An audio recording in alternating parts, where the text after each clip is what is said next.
Assalomu alaykum.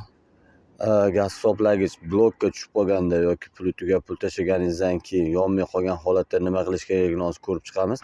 Birinchi navbatda mana 3.3 ga kirib keladigan gazni o'chirib qo'yish kerak. Обязательно bu yerda gaz o'tmasligi kerak. Uyni ichidagi barcha gazlarni ham o'chirib qo'yish kerak. Ular yongan holatda turmasligi kerak. Sababi klapan o'ziga havo yig'ish kerak. Mana o'rtada o'zi отдельно belgilangan tugmasi bor. Mana shu tugmani mana bitta bossangiz, mana ko'rayotgan bo'lsangiz, siferlar chiqyapti. Mana ochishga sraz avtomatik o'tib ketyapti.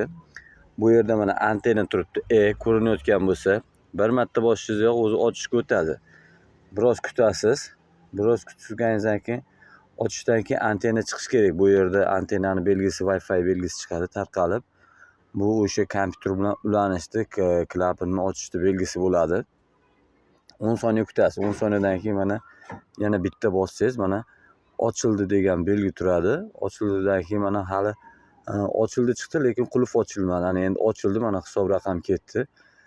Hisob raqam ketgandan keyin buni endi mana ko'rinayotgan bo'lsa, yoqmay turasizlar.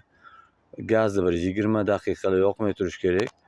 20 daqiqadan keyin gaz yoqadigan bo'lsangiz, klapan o'ziga havo yig'ib boshqatdan to'liq ishga tushadi. Agar yoqib yuborsanglar, shu 20 daqiqadan oldin yoqib yuborsanglar, gaz pasayib o'chadi. Sababi klapan havo yig'a olmaganligini sababi, ichiga gaz yig'a olmagan, bosimi bo'lmaganligi sababli yana qaytadan o'chadi, yana blokka tushaveradi.